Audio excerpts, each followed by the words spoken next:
Regardless of what happens with Robert Quinn, the Dallas Cowboys should still be in the market for an edge defender in the 2019 NFL Draft. Like quarterback and left tackle, pass rushers are held at a premium in the NFL for a reason. They are hard to come by and expensive to keep, as we all know. There's a lot of unknowns surrounding the future of the Dallas Cowboys defensive end position. Tyrone Crawford is entering the last year of his contract, Dorance Armstrong is pretty much an unknown, and no one knows what to make of Randy Gregory's future. Then there's this whole contract situation with DeMarcus Lawrence. I think you would agree there's a lot of uncertainty at the position. Keeping all of that in mind, it certainly makes sense the Dallas Cowboys could be in play to draft one of the edge defenders with their first selection in the second round of the 2019 NFL Draft. That's why today I decided to share with you my top 10 rankings in the hopes that one of them will slide right into the lap of the Cowboys at 58. Here's my top 10 edge rankings: Nick Bosa, Ohio State Brian Burns, Florida State Josh Allen, Kentucky Clelin Ferrell, Clemson Montez Sweat, Mississippi State Chase Winovich, Michigan Ja'Kai Polite, Florida Christian Miller, Alabama Ben Banogu, TCU LJ Collier, TCU. You may or may not have noticed, but Rashawn Gary and Charles Omenihu didn't make the cut for my top 10 edge defenders. That's because I project them as defensive tackles in the NFL, although they could play a hybrid DT role similar to what Tyrone Crawford plays with the Dallas Cowboys. You of course may disagree, but that's my takeaway after watching their film. Now that we've settled why some of the names may have been omitted in my top 10 edge rankings, we can get back to which of these prospects could slide to the Dallas Cowboys when they are on the clock in the second round with the 58th overall selection. I think we can all agree that the top 5 will all be drafted well before the Cowboys have a chance at them. But, starting with Chase Winovich, I think each one of the next 5 could slide all the way to 58 with a little luck. Of the next group of 5, Winovich is probably the safest pick of the bunch. He is someone the Cowboys could plug and play as a rookie and pretty much know exactly what they're going to get. Because of that though, he's also the most likely to be gone before Dallas has a chance at him. Ja'Kai Polite unfortunately completely bombed at the NFL Combine, which is why he could still be in play for the Cowboys. He doesn't exactly fit the criteria, size, length Dallas typically looks for in their day, but his talent is undeniable. He falls into that category of risk-reward, much like Randy Gregory in 2015. If you've read any of my previous work, you know that I'm a big fan of Christian Miller. He is one of my pet cats in this year's draft class and would be a great fit with the Cowboys. Unlike Polite, he fits Dallas B-type to a T. The only concern with him is his injury history, but I'd be ecstatic if he's the selection at 58. That brings us to the 2 TCU edge defenders. A lot of people have LJ Collier ahead of Ben Banogu, but I personally like the latter better. Regardless of how I have them ranked though, either one of them would be a good fit with the Cowboys. Fortunately, Dallas should know all about them since they played right down the road in college. Which of these edge defenders would you like to see the Dallas Cowboys? Name: 1 Thornhill position, safety school, Virginia Conference, ACC class, senior jersey, no. 21 recruitment rating, 3-star HT, 6 feet 1 inch WT, 195 DOB, NA tackles defint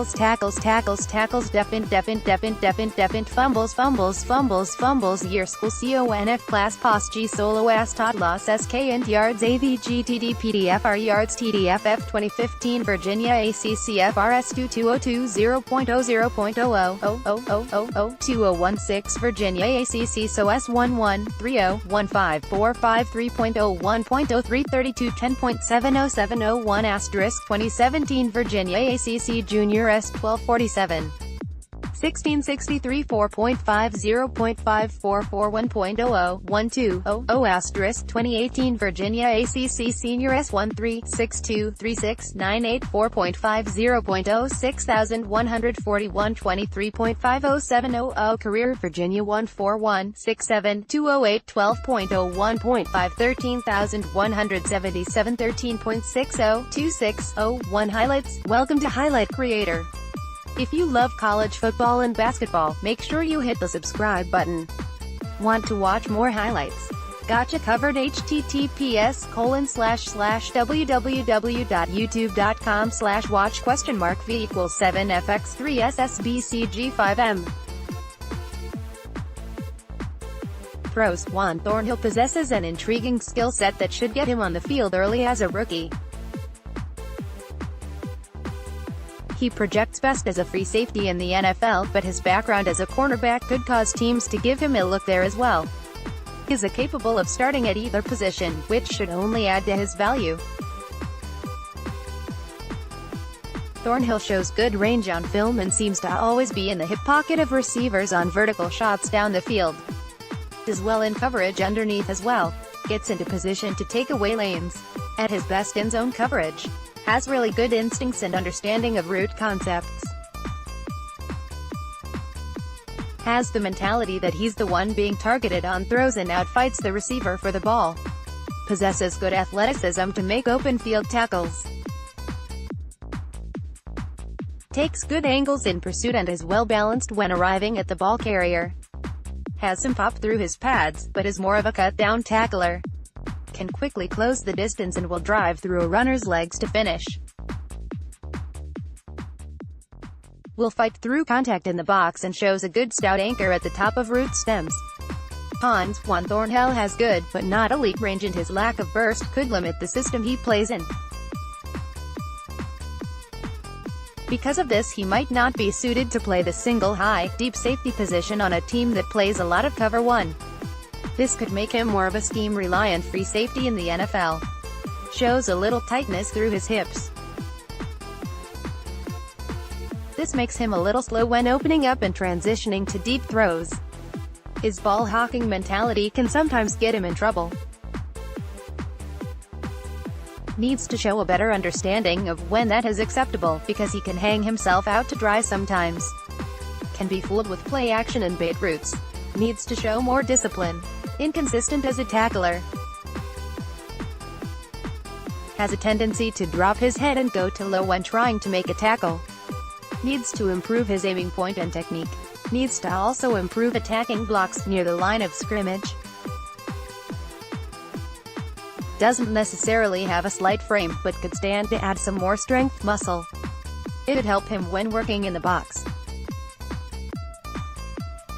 Cowboys fit. 1. Thornhill's skill set and versatility to fill several roles in the Dallas Cowboys secondary could be too intriguing to pass up, especially if you add in his ball-hawking ability. In Chris Richards' defense, he could probably start at either safety or cornerback as a rookie. He has the desired height, length, and athleticism Richard desires in his defensive backs, and has played both positions during his time at Virginia. He could continue to do so with the Cowboys. As a pure safety prospect, he would pair nicely with Xavier Woods, giving Dallas 2 athletic and rangy safeties on the back end of their defense. He can play deep or in the slot against mismatched tight ends. He's solid around the line of scrimmage as well, but needs to clean up his attack point as a tackler in order to become more consistent.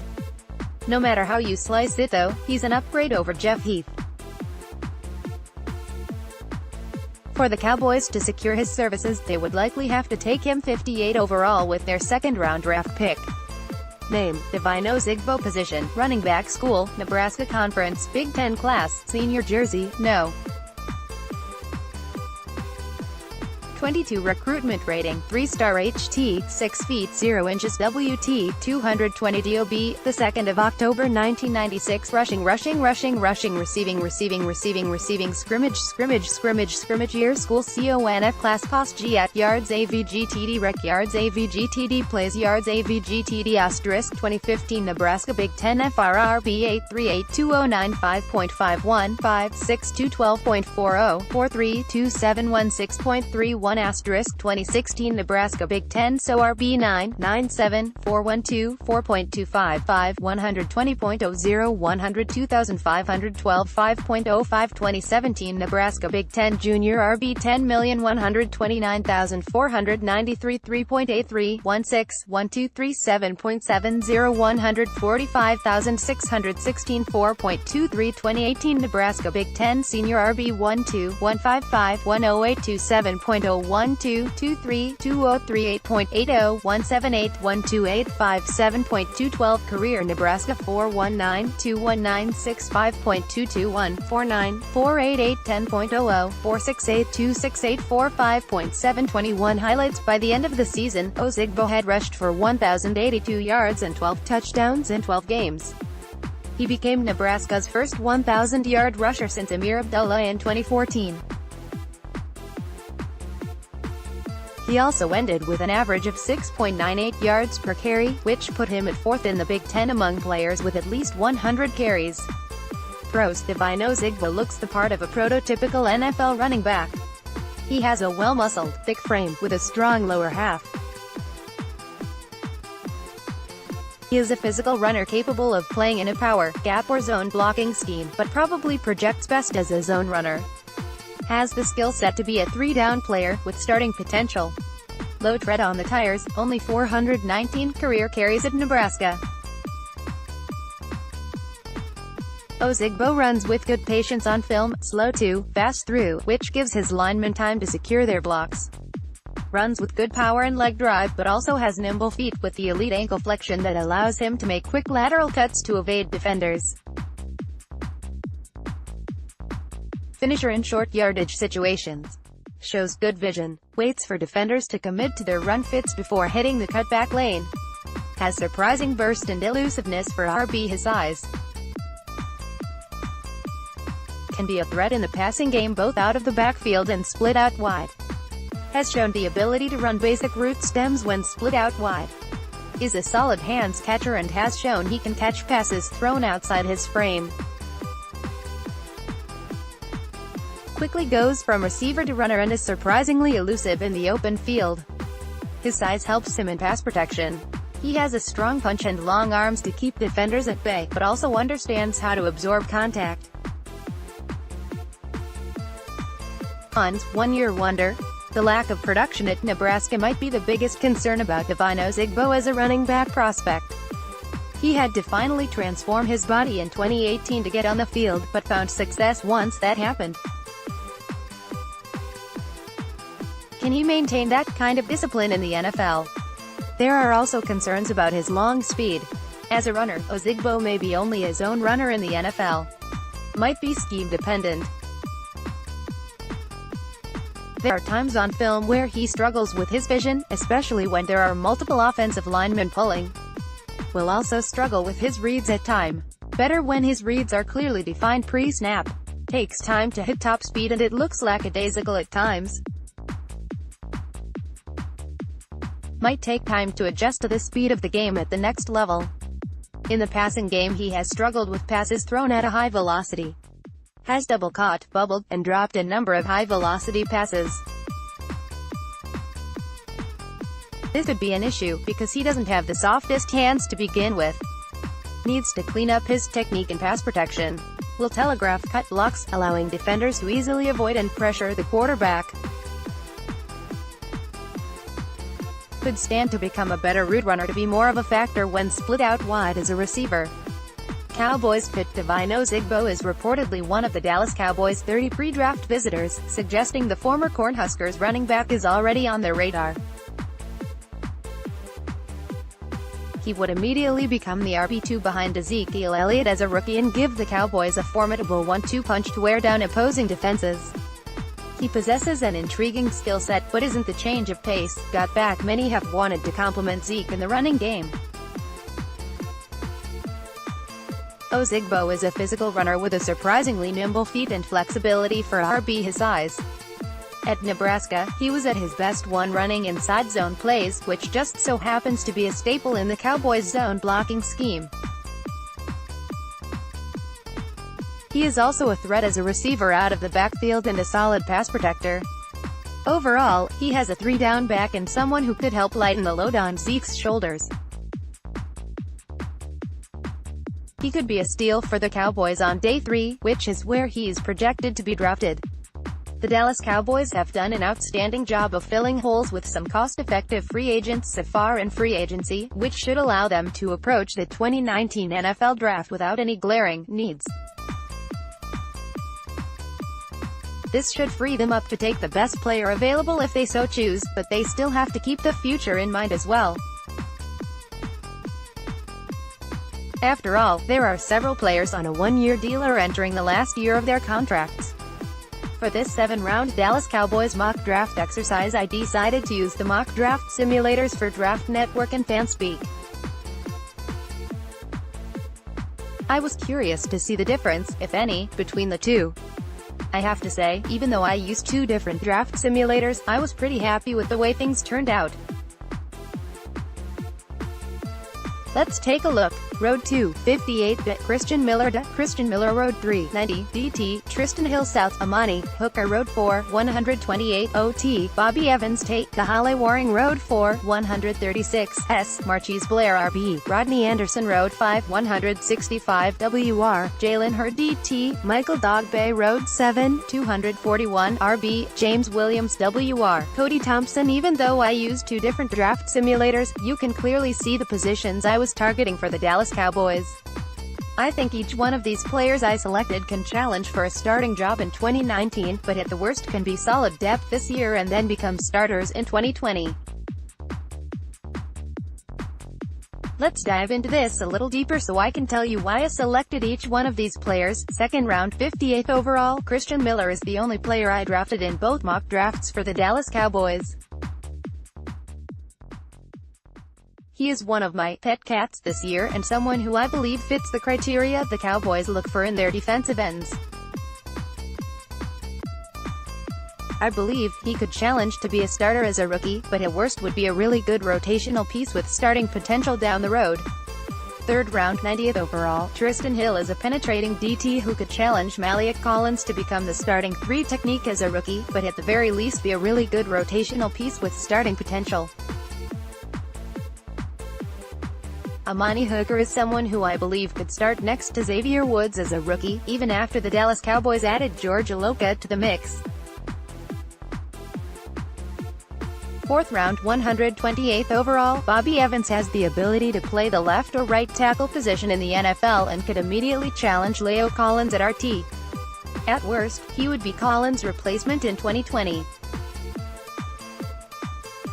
Sitting behind Jason Witten and learning for a season would be ideal for Kahale Warring, because he does have the potential to become the Dallas Cowboys' TE1 in 2020 despite his lack of college production. Fourth round, 136th overall, Marquise Blair is an underrated safety in the 2019 draft class and someone who would also pair nicely with Xavier Woods. He played mostly strong safety at Utah, but has the ability to be a factor in coverage as well. Rodney Anderson would immediately step in and become Ezekiel Elliott's backup as a rookie. He is an upgrade over Rod Smith and has starting potential if he can stay healthy. Fifth round, 165th overall. Despite signing Randall Cobb, the Dallas Cowboys could use a slot receiver for the future. I personally really like Jalen Hurd as a big slot.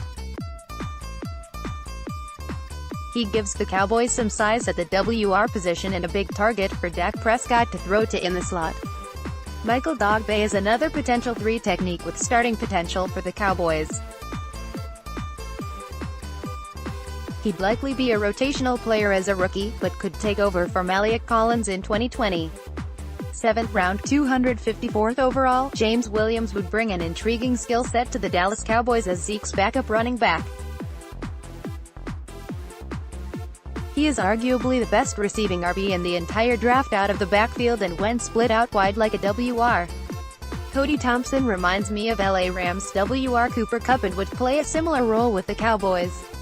He needs to fine-tune his route running, but I think he can become their future slot receiver.